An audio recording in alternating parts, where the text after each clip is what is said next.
Right, picture this. Me, crammed in a lift, tiny, rattling box of doom. Two other people, suits, briefcases, too much aftershave. Going up? Who knows? Going down? Probably to hell. I'm sweating, heart doing a drum solo. This is my life now, I think. Trapped forever in a metal box with the scent of despair and cheap cologne. Turns out it was just 5 floors that felt like 5 centuries. Claustrophobia, my friends. It's not for the faint-hearted. It's a full-body revolt against enclosed spaces, and trust me, it's as fun as it sounds, which is to say not at all. People think it's irrational, like, mate, it's a lift, not a torture chamber. But the fear, oh, it's real, palpable. Like that feeling when you realize you've worn odd socks to a job interview, except, with less existential dread, maybe. So, what is claustrophobia then? In a nutshell, it's the fear of enclosed spaces, but not just any spaces, mind you. We're talking lifts, tunnels, those changing rooms with the flimsy curtains, places that whisper there's no escape in a voice eerily similar to your inner monologue. It manifests itself in delightful ways too. Sweating? Check. Heart palpitations? You bet. Feeling faint? Oh, you'll faint all right. It's like your body's decided to throw a panic party, and everyone's invited. The worst part, it's irrational. You know it is.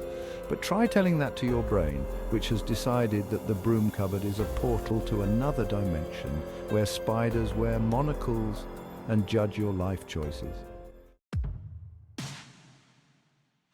The thing about claustrophobia is, it's got a real flair for the dramatic.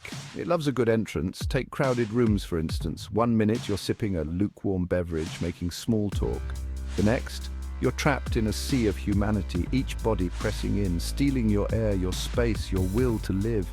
Then there are queues, the bane of every claustrophobe's existence. It's like being stuck in a human centipede, only less glamorous. And don't even get me started on public transport. The tube during rush hour, it's a claustrophobe's worst nightmare. A metal tube hurtling through darkness, packed tighter than a tin of sardines. What's not to love? But the real kicker, MRI machines. Those things are the ultimate test. A giant whirring coffin that scans your insides while you contemplate the meaning of life, the universe, and whether you should have gone to the loo before getting in. Don't panic unless there's no Wi-Fi. So, you're claustrophobic. Welcome to the club. We have weekly panic attacks and a distinct lack of enthusiasm for windowless rooms. But fear not, my friend, there are ways to cope, not always successfully, mind you, but we try. First things first, breathe. I know, revolutionary, right? But seriously, deep breaths, in through the nose, out through the mouth. It's like yoga, but without the need for lycra. And if breathing fails you, distraction is your new best friend.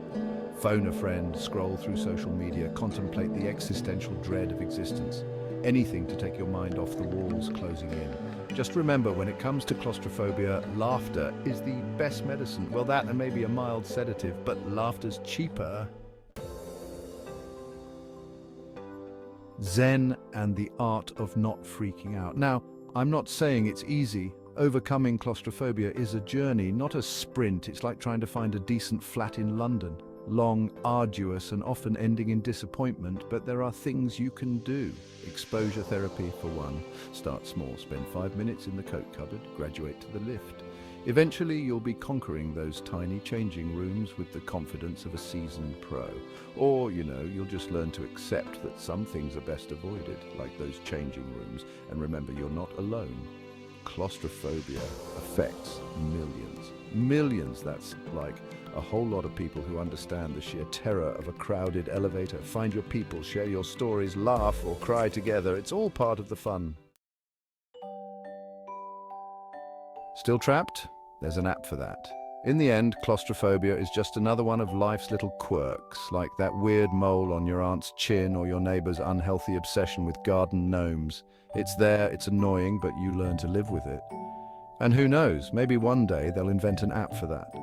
An app that magically expands spaces, transports you to a deserted island, or just plays whale noises on repeat. Until then, we breathe, we laugh, we avoid small spaces, and we carry on one panic attack at a time. Because what's life without a little bit of fear, eh? Just kidding. It's awful. Please send help, and maybe a bigger lift.